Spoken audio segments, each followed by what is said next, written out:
प्रख्यात गायक अरुण दाते यांच्या मुलाच्या नशिबी उतारव्यात कफल्लकाचं जगणं आलं। पुण्यातल्या हिंजवडी पुलाखाली आसरा घेतलेल्या संगीत दाते यांच्यावर पोलिसांची नजर पडली आणि त्यानंतर त्यांची विचारपूस करण्यात आली। त्यावेळी ते प्रख्यात गायक अरुण दाते यांचे पुत्र असल्याचं समोर आलं।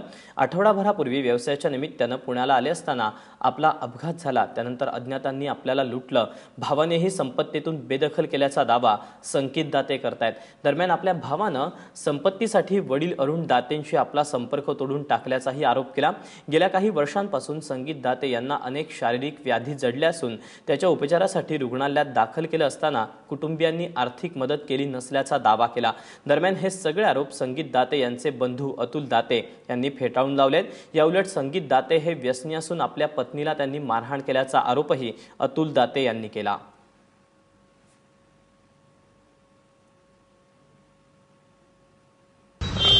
मला तर वाटतं की आता नाव बी सगळं बदलावं लागेल, कारण की इतके दिवसात इतके लोकांना नाव सांगितलंय।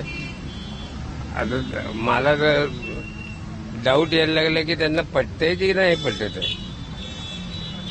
पण खरं असं आहे की माझं पूर्ण नाव संगीत अरुण दाते आणि तीच माझी ओळख आहे।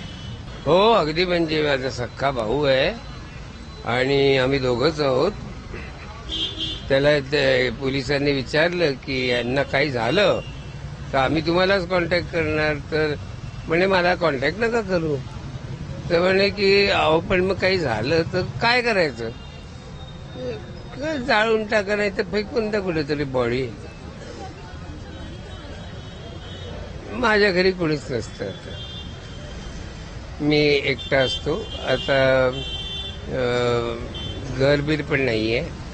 माझ्या वडिलांना आठवत नाही आता काल काही, तर त्या हिशोबाने त्यांचा काही संबंध नाही असा।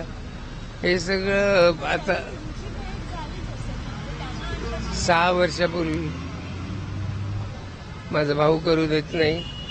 त्यांच्या मोबाईलमधनं माझा नंबर हटवला, त्यांना नंबर कसले लक्षात राहत आहे, नावं नाही राहत, मुलगा पण माहिती नाही त्यांना। आता आठवतं का आहे दुसरा मुलगा की नाही, नंबर कुठनं आठवणार हो। दरम्यान या सगळ्या प्रकारावर पुणे पोलिसांनी काय प्रतिक्रिया दिली ती देखील पाहूया। संगीत दाते हा जो गृहस्थ आहे हा गेल्या 4 दिवसापासून या ब्रिजच्या खाली आश्रयास आहे। एकंदरीत त्याची कंडिशन पाहता कमरेपासून खालचा भाग आणि तो अर्धांगवायू झाल्याचा आहे। त्याच्याकडे सुरुवातीला आम्ही जेव्हा चौकशी केली तो कुठलाही प्रतिसाद देत नव्हता। शनिवारी त्यांनी सांगितलंय की माझा असा भाऊ आहे आणि मी असा पॅरालिसिसचा पेशंट आहे आणि भाभा हॉस्पिटलमध्ये मुंबईला होतो। माझ्या पत्नीबरोबर माझं पटत नाही, मी पत्नीपासून विभक्त आहे आणि इथे का आला असं त्याला विचारलं असतं तर माझा भाऊ इथं आहे, तोही मला कोऑपरेट करत नाही असं त्याचं म्हणणं होतं।